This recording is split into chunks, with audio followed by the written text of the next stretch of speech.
चलिए, एक बात विजन चार्ट की समझ में आ गई आप लोगों को? अब मैं जल्दी जल्दी कुछ चीजें आप लोगों को बताता हूं, कुछ रोल मॉडल्स।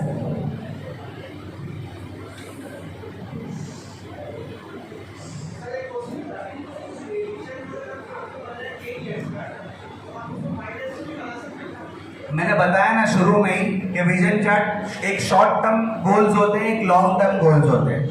दोनों चीजें आपको बनानी है कि भाई मेरे शॉर्ट टर्म गोल्स क्या है, मैं 1 साल में 2 साल में क्या करना चाहता हूँ, बिजनेस के एतबार से मुझे कितना ग्रो होना है, मुझे कहाँ कहाँ बिजनेस अपना एक्सपैंड करना है, कौन सी कंट्रीज में मुझे अपना एक बिजनेस एक्सपैंड करना है। ये सब चीजें आप शॉर्ट टर्म और लॉन्ग टर्म दोनों आपको डिसाइड करना है कि आपके शॉर्ट टर्म गोल्स क्या है और आपके लॉन्ग टर्म गोल्स क्या है।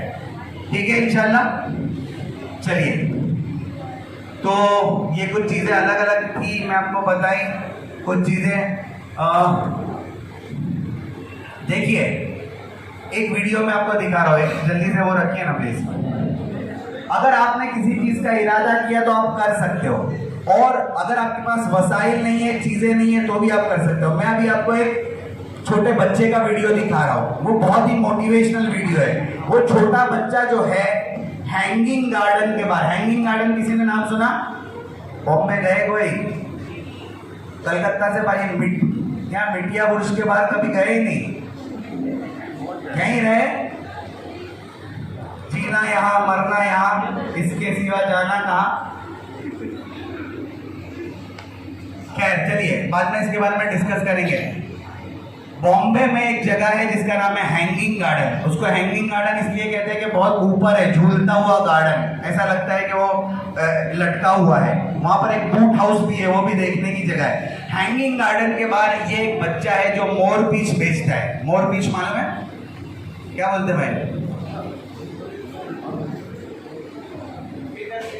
हाँ,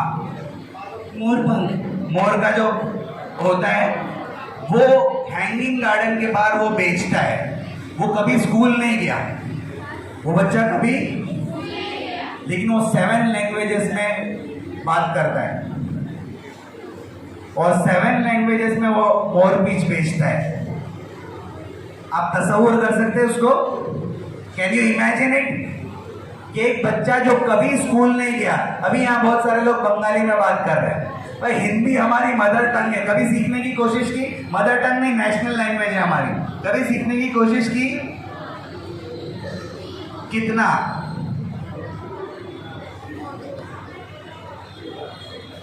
कम्युनिकेशन स्किल्स।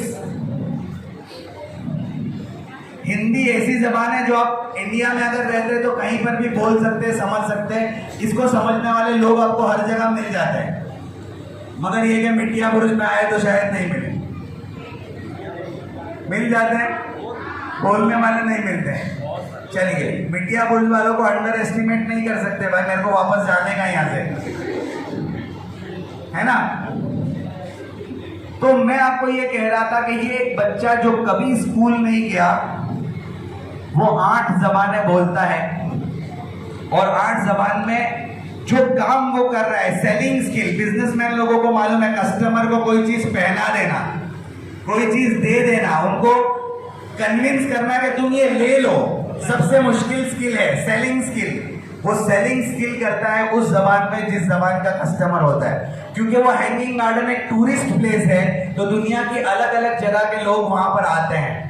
कोई अरबी आता है, कोई जापानीज आता है, अलग अलग जगह के लोग आते हैं। तो वहां देखिए कितनी स्किल्स के इसके लिए जरूरत है। पहले तो आइडेंटिफाई करना कि ये कौन सी कंट्री का आदमी है, और उस कंट्री के आदमी से उसकी जबान में बात करना, और उसको कन्विंस करना कि वो इसको ले ले। अब वो टूरिस्ट आदमी मोर पीस लेके क्या करेगा? उसको जहां तक वो सफर कर रहा है पूरी इंडिया में, उसको ले लेके उसको घूमना पड़ेगा, लेकिन फिर भी वो कन्विंस हो जाते हैं लेने पर। Isn't it great? ये सोचने और समझने की बात है कि गंजे को कंघी कैसे बेची जाए। Are you getting the point? This is the talent. ये सेलिंग स्किल्स आपके अंदर हम कैसे कन्विंस करें, औरतों के अंदर होती है, शौहर को कैसे भी कन्विंस कर लेती है। समझ में आई बात? वो बेचारा भोला भोला बेवकूफ बन जाता है। इनबॉर्न टैलेंट कुछ होती है ना लोगों के अंदर। चलिए वो वीडियो देखेंगे आप।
That's really good. After 1 minute. Yeah. Clap करेंगे इसके लिए। समझ में आया? मैं आप लोगों को ये समझाना चाह रहा हूँ कि अगर किसी चीज़ के बारे में आप इरादा कर लो, ये बच्चा क्या सोच सकता है? ये बच्चा सिर्फ इतना सोच सकता है कि मेरे पापी पेट का सवाल है, मैं अगर कुछ कमाऊंगा नहीं तो मेरे घर वालों को खिलाऊंगा क्या? इस छोटी उम्र में भी इस बात का उसको ख्याल है कि मुझे अगर कोई काम करना है तो मुझे अपनी स्किल्स को डेवलप करना पड़ेगा, और ये काम जो मैं कर रहा हूँ इसमें मुझे स्पीकिंग स्किल्स को, लिंग्विस्टिक को मेरे डेवलप करना पड़ेगा ताकि मैं अलग अलग जबान बोलूँ। अब इसको वो जबान पूरी नहीं आती है, इसको जापानीज पूरी नहीं आती है, इसको अरबिक पूरी नहीं आती है, रशियन और जर्मनी इसको, लेकिन जितनी उसको ज़रूरत है इतनी उसको आती है। Are you getting the point? ये स्किल्स को आपको डेवलप करना है अपने अंदर, कि आपको अपनी फील्ड में जितनी स्किल्स की ज़रूरत है, आप स्टूडेंट हो, आपको आगे आपका विजन सेट करना है, आपको आगे बढ़ना है, उसके लिए जो स्किल्स की ज़रूरत है आपको उसके लिए काम करना पड़ेगा, उसके लिए मेहनत करनी पड़ेगी। और ये बच्चा मैंने आपको शुरू में बताया कि कैसे वो सोचता होगा, पहले के उसको आइडेंटिफाई करना कि कौन सा आदमी है, इसने सीखा कैसे होगा वो सोचिए। एक अरबी आदमी आता होगा, उसको बोलता होगा कि भाई मोर पीच को अरबी में क्या बोलते हैं, पहले तो उसको समझाने का कि भाई मैं तुझे ये समझाना चाह रहा हूँ कि मोर पीच को अरबी में क्या बोलते हैं, फिर वो उसको बोलता होगा ताउस, फिर उसको बोलता है कि भाई 5 को अरबी में क्या बोलते हैं, 50 को अरबी में क्या बोलते हैं, मैं इसको 1 को 50 में बेचना चाहता हूँ और 2 को 100 में बेचना चाहता हूँ, तो 50 को क्या बोलते हैं अरबी में, 100 को क्या। इस तरीके से उसने एक एक चीज को सीखा और उसको फिर याद किया, है ना, मेहनत वाला काम उसने किया, धूप में खड़े रहकर वो काम किया। हमें जो सहूलतें मिली हैं, हम बेहतरीन पंखों के नीचे, बेहतरीन घरों में गद्दे पर बैठकर, अच्छे उस्तादों के पास, टीचर्स के पास, स्कूल में आकर, ऑर्गेनाइजेशन में आकर भी अगर इल्म हासिल ना कर सके तो हमारी ज़िंदगी पर अफसोस करने के अलावा और कुछ नहीं रह जाता। इसलिए जो चीज़ें आप लोगों को मिली हैं उसका शुक्र अदा करिए अल्लाह ताला का, और अपनी स्किल्स को, अपनी लाइफ को इस लेवल से नेक्स्ट लेवल तक कैसे ले जाएंगे उसके ऊपर आप काम करिए। आपका स्किल और विल बहुत ज़्यादा मजबूत होना चाहिए। ये सुना आपने? क्या मतलब? बोलो ना जोर से। Where there is a will, there is a Where there is a will, there is a लेकिन ये पुरानी बात है। ये रास्ता देखा आपने? ऐसा रास्ते पे गाड़ी चलती है, मर्क चलती है, रेंज रोवर चलती है, BMW चलती है, जैगुआर चलती है, ऐसी गाड़ी पे, ऐसे रास्ते पे रास्ता अब चेंज हो गया है ना। तो कोड भी चेंज हो जाएगा। क्या हो जाएगा? Where there is a strong will, there is a highway. अब आपको आगे बढ़ने के लिए सिर्फ विल से काम नहीं चलेगा, आपके विल में आपको स्ट्रॉन्गनेस पैदा करनी पड़ेगी और भी आगे। अब 21वीं सदी में सब चीज़ें इतनी फास्ट ग्रो कर रही है, आपको सिर्फ हाईवे से काम नहीं करना पड़ेगा। मैं हाईवे से अगर भावनगर गुजरात से मिठिया बुर्ज आऊँगा तो 10 दिन लग जाएंगे मेरे को। इस वजह से मुझे और अपने स्ट्रॉन्ग विल को और ज़्यादा स्ट्रॉन्ग करना पड़ेगा। Where there is a stronger will, there is a runway. और रनवे के ऊपर छोटा सा कंकर भी बर्दाश्त नहीं होता है। रनवे जो होता है उसको इतना क्लीन रखा जाता है कि उसके ऊपर छोटा सा कंकर भी नजर नहीं आता है। आपको अपने विल को और स्किल को, दोनों को, स्किल के बारे में मैंने आपको बताया बच्चे ने कैसे स्किल डेवलप की, और विल के बारे में भी आपको ये कोड बताया। आखिर में एक स्टोरी कहकर मैं अपनी बात को खत्म कर दूंगा। स्टोरी सुननी है ये खत्म कर दूं? पक्का? स्ट्रॉन्ग विल के बारे में स्टोरी है। स्टोरी बहुत गौर से सुनिए, इसके अंदर n नंबर्स ऑफ लेसन्स हैं। एक आदमी था जो बहुत गरीब था और एक छोटे से देहात में, एक छोटे से गांव में वो रहता था। उसकी ये आदत थी कि और जॉब्स करता था, यानी गांव में वो जाता था, जो भी उसको काम मिलता था वो कर लेता था, और फिर रोजाना एक वक्त का खाना जितना उसको पैसे मिल जाते थे वो ले लेता था। और फिर वो उसके गांव के किनारे पर एक छोटा सा उसका झोपड़ा था, वहां पर जाकर अजीब अंदाज में अल्लाह का शुक्र अदा करता था। रूखी सूखी खाता था लेकिन अजीब अंदाज में अल्लाह का शुक्र अदा करता था और कहता था कि या अल्लाह, तूने मुझे इतना बेहतरीन खाना खिलाया और मेरा पेट भर गया, तेरा बड़ा शुक्र है। उस इलाके में एक राजा रहता था जो डिस्गाइज में भेष बदल कर अलग अलग जगह पर जाता था और अलग अलग जगह पर जाकर देखता था कि मेरी रियाया, मेरी जो हुकूमत जिनके ऊपर मैं करता वो लोग कैसे रहते। एक दिन वो राजा रात के वक्त डिस्गाइज में दूसरे रूप में उस आदमी के घर के पास पहुंचता है और उसको उस घर के पास से अल्लाह का शुक्र अदा करने की आवाज़ आती है और वो आदमी अपने सामने रूखा सूखा रख के अल्लाह का शुक्र अदा कर रहा होता है कि अल्लाह तूने मुझे कितना बेहतरीन खाना खिलाया। वो बादशाह जब देखता है तो उसको इस बात का एहसास होता है कि मैं तो इतनी नेमतें अल्लाह की खाता हूँ लेकिन मैंने कभी अल्लाह का ऐसा शुक्र अदा नहीं किया। ये आदमी ऐसे हालात में भी अल्लाह का शुक्र अदा कैसे करता है? फिर वो सोचता है बादशाह कि मैं इसको और ज़्यादा टेस्ट करता हूँ। क्या सोचता है? मैं इसको और ज़्यादा टेस्ट करता हूँ कि इसके ऊपर अगर और हालात आते हैं तो भी ये अल्लाह का शुक्र अदा करता है। तो वो आदमी जो अल्लाह का शुक्र अदा करता है, बादशाह उसके करीब जाता है और करीब जाने के बाद, अंदर जाने के बाद बादशाह उसके साथ दोस्ती करता है कि भाई मैं एक मुसाफिर हूँ, यहाँ से गुजर रहा था, थोड़े दिन में यहाँ इस गांव में रहने वाला हूँ, तो मेरे पास रहने का भी कोई ठिकाना नहीं है, कोई दोस्त भी नहीं है, मैं तुम्हारे साथ दोस्ती करना चाहता हूँ, तुम क्या काम करते हो? वो बादशाह उसको पूछता है तुम क्या काम करते हो? वो कहता है मैं लकड़ियाँ काटता हूँ, जंगल से लकड़ियाँ काटकर जिनको लकड़ियों की ज़रूरत होती है उसको जाकर दे देता हूँ और एक वक्त का खाना मुझे मिल जाता है, फिर मैं अल्लाह का शुक्र अदा करता हूँ, खाना खाता हूँ और सो जाता हूँ। बादशाह को उसको टेस्ट करना था। उसने गांव में दूसरे दिन ये ऐलान कर दिया कि हमारे गांव में लकड़ियाँ काटना बैंड, कोई भी लकड़ियाँ नहीं काटेगा। वो दूसरे दिन गांव में जाता है लकड़ियाँ काटने के लिए, तो उसको पता चलता है कि भाई बादशाह की तरफ से ये ऐलान हुआ है कि हमारे गांव में कोई भी लकड़ी नहीं काटेगा। और वो सोचता है कि भाई मैं तो लकड़ी काटने का काम करता था और क्या कर सकता हूँ। फिर उसको एहसास होता है कि भाई हमारे गांव में अच्छा पानी और मीठा पानी लेने के लिए बहुत दूर जाना पड़ता है और दूर से फिर आकर लोगों को पानी मिलता है, तो मैं वहाँ से तालाब में से पानी लेकर आऊँगा और लोगों को पिलाऊँगा और इसके ज़रिए से मुझे जो मिलेगा। तो वो यही काम करता है, वो जाता है, पानी लेता है, लोगों को देता है, लोग उसको पानी लाकर देने की कुछ कीमत देते हैं, फिर वो रोज़ की तरह एक वक्त का खाना लेता है, रूखा सूखा घर पर पहुंचता है और अल्लाह का शुक्र अदा करने लगता है। बादशाह उसका इंतज़ार कर रहा होता है कि आज तो मैंने लकड़ियाँ काटना बैंड कर दिया, आज ये क्या करेगा। तो आकर देखता है तो ये उसी तरीके से शुक्र अदा कर रहा होता है। बादशाह को ताज्जुब होता है कि आज तो मैंने लकड़ियाँ काटना बंद कर दिया था, इसने क्या किया? तो उसने दूसरा काम कर लिया। अब बादशाह सोचता है कि मैं एक के बाद एक सब काम बंद करता रहूँगा तो काम नहीं चलेगा, मुझे कोई दूसरी तरकीब इस्तेमाल करनी पड़ेगी इसको टेस्ट करने की।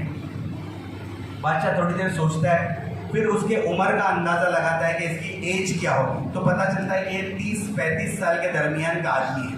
बादशाह दूसरे दिन ऐलान करता है, जाकर गांव में ये ऐलान होता है कि पूरे इलाके में 30 से 35 साल के दरमियान के जितने नौजवान हैं सबको भर्ती कर दो फौज में। कहां पर भर्ती कर दो? सबको 30 से 35 साल के दरमियान के जितने भी लोग पूरे इलाके में हैं उनको फौज में भर्ती कर दो। अब ये आदमी को ये ऐलान का पता चलता है और उसको पता होता है मैं भी 30 से 35 साल के दरमियान हूं, तो उसको कहाँ जाना पड़ा? और फौज में सैलरी कब मिलती है? कहीं भी आप काम करोगे तो सैलरी कब मिलेगी? मंथ एंडिंग में मिलेगी। अब वो तो रोज लाता था और रोज खाता था। फौज में तो भर्ती हो गया, उसको फौजी का लिबास दे दिया, एक तलवार दे दी। अब शाम को जब उसको छुट्टी मिली तो वो सोचने लगा कि भाई आज तो मैंने कुछ काम नहीं किया है, आज मैं खाना कैसे खाऊंगा, अल्लाह का शुक्र अदा कैसे करूंगा। Where there is a will there is a, बोलो ना जोर से, थक गए? Where there is a will there is a, वो सोचता है कि आज मैं क्या करूं, मुझे खाना भी खाना है, अल्लाह का शुक्र भी अदा करना है। बहुत सोचता है, बहुत सोचता है। सोचने के बाद उसको एक तरकीब समझ में आती है और वो तरकीब ये होती है, वो सोचता है कि मुझे जो तलवार दी गई है, तलवार, उसको मैं गिरवी रख देता हूँ और गिरवी रखने के बाद जो पैसे मुझे मिलेंगे वो थोड़े ज़्यादा पैसे होंगे, मैं 1 महीने तक उस पैसे से थोड़ा थोड़ा खाना लेकर खाऊंगा और जब 1 महीने के बाद मुझे सैलरी मिलेगी तब मैं तलवार वापस ले लूँगा। वो ये सोचता है।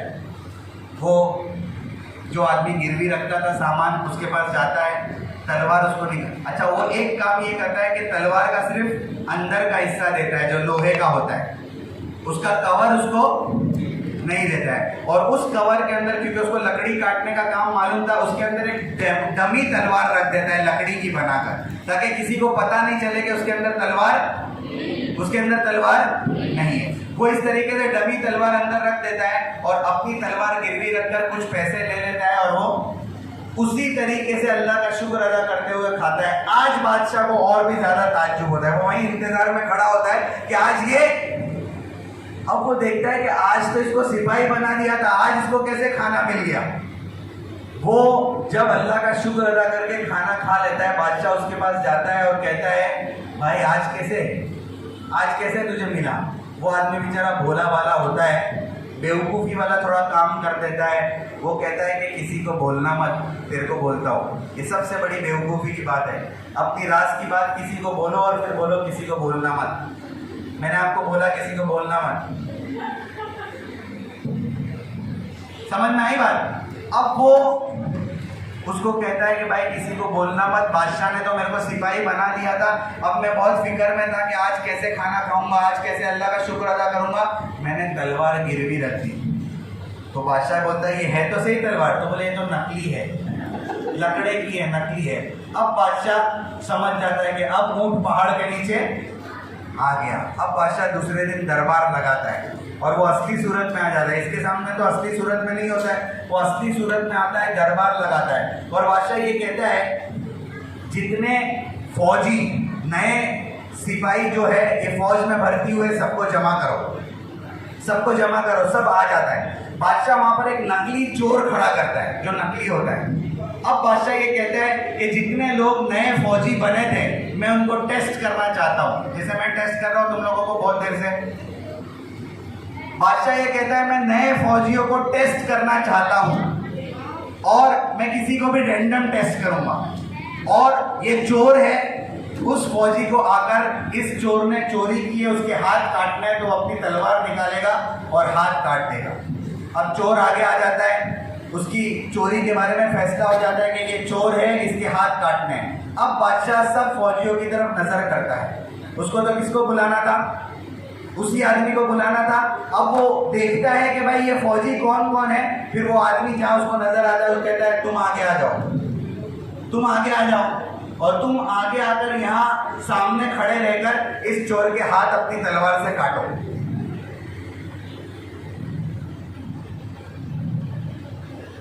Where there is a will, there is a way। क्या करेगा अभी आदमी?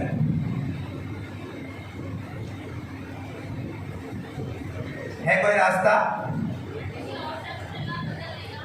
किसी और से तो यही तो बादशाह चाहता है, उसके पास तलवार है तो किसी और से क्यों बचेगा? तलवार तो थी ना उसके पास। सबको थोड़ी मालूम है। बादशाह यहाँ पर यही चाहता है कि वो पकड़ा जाए, उसकी चोरी पकड़ी जाए कि इसने असली तलवार गिरवी रख दी है। अब वो निकालेगा तो पता चल जाएगा। बादशाह यही चाहता है कि ऐसे मुश्किल, वो बादशाह उसको ये टेस्ट कर रहा था कि मुश्किल से मुश्किल तरीन हालात में ये कोई ना कोई रास्ता निकाल लेता है। अब ये मुश्किल हालात में यहाँ से वो रास्ता निकालता है कि नहीं, ये बादशाह टेस्ट करना चाह रहा था। है कोई रास्ता? चोर नकली था, वो खाली बादशाह को मालूम था बेटा, और किसी को भी नहीं मालूम था। है कोई रास्ता?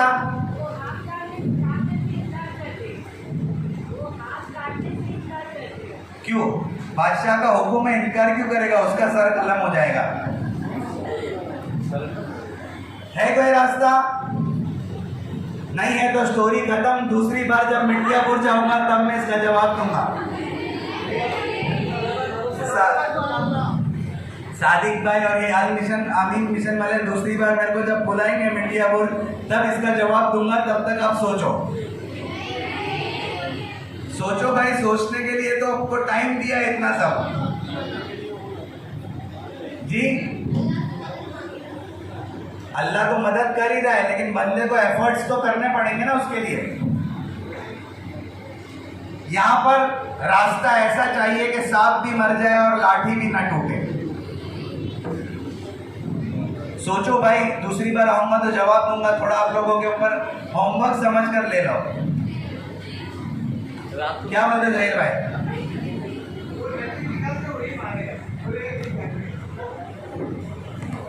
आप तो तलवार से नहीं काटने के लिए बोला, वो तो काट लेगा, ऐसा भी हो सकता है।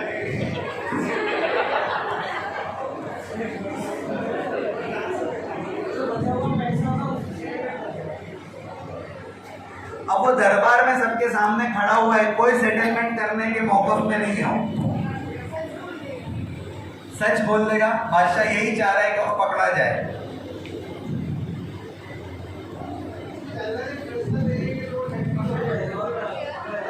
नबियों के लिए फरिश्ते आते हैं। सोचो ना, नेक्स्ट टाइम जवाब दूंगा इंशाल्लाह। टाइम भी बहुत ज्यादा हो गया, आप लोग थक भी गए हो।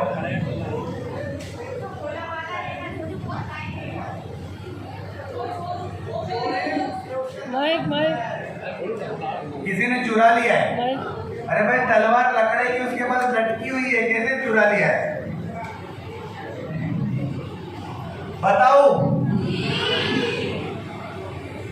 नेक्स्ट टाइम लो ना। चलिए, अब सीन आपके सामने है।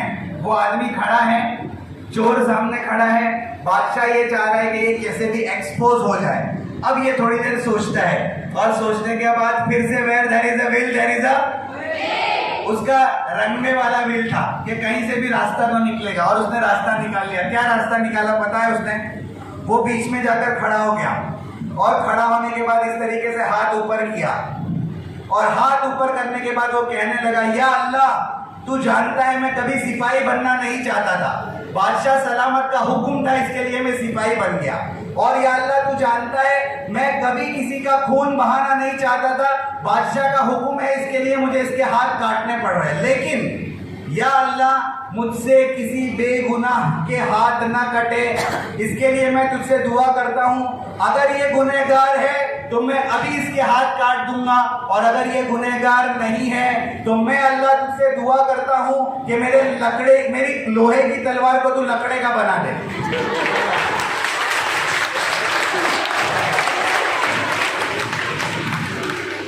और ये कहने के बाद जब वो लकड़े की तलवार निकालता है बाहर, तो बादशाह हैरान हो जाता है, क्योंकि पूरे दरबार के लोग इसको अल्लाह वाला समझने लगते हैं कि इसकी वजह से, इसके कहने पर अल्लाह ताला ने लोहे की तलवार को लकड़े का बना दिया।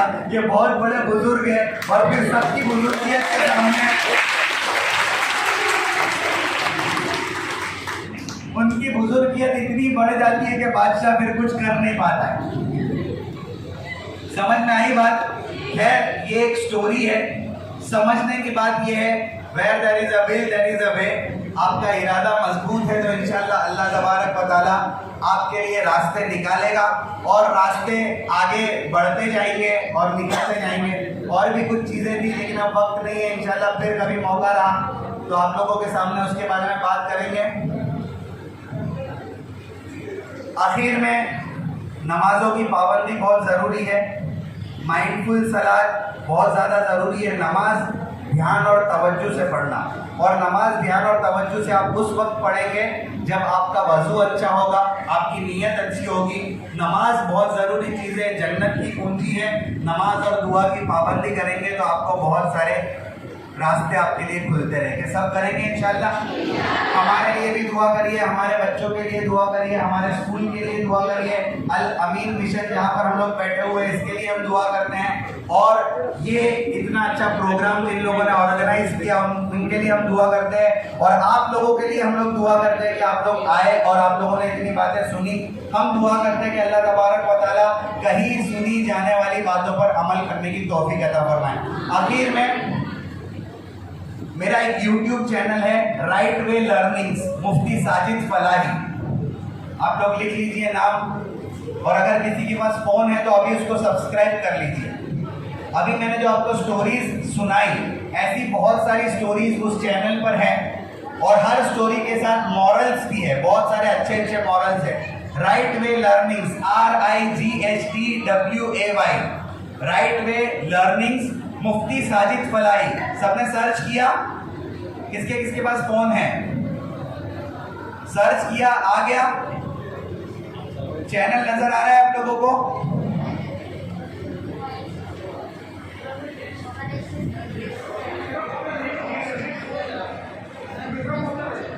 आप लोग लिख लीजिए, अगर नेट स्लो चल रहा है तो आप लोग लिख लीजिए और आज इसको सब्सक्राइब कर लीजिए। और जो स्टोरीज उसके अंदर दी गई है, आप लोगों को एक होमवर्क है जिसको करना है, वो स्टोरीज को आप सुनिए और हर स्टोरी के साथ मॉरल्स है।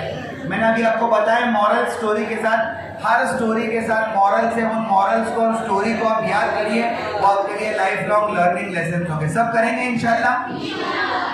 Right way learnings Mufti Sajid Falahi. तो ये नमाज की बात हो गई, हमारे चैनल के बारे में बात हो गई, और जिन लोगों ने ये प्रोग्राम ऑर्गेनाइज किया है, हमारे जहीर भाई, सादिक भाई और जितने लोग और आप लोग जो यहाँ पर आए, अल्लाह तबारक व तआला हमारा जमा होना कबूल फरमाए, दुनिया और आखिरत में इसका बेहतरीन बदला अता फरमाए। और जिस तरीके से अल्लाह तबारक व तआला ने हमें यहाँ पर जमा किया है, हम सबको जन्नतुल फिरदौस में भी जमा फरमाए। जज़ाकल्लाहु अहसन जज़ा। अस्सलामु अलैकुम व रहमतुल्लाहि व बरकातुहू।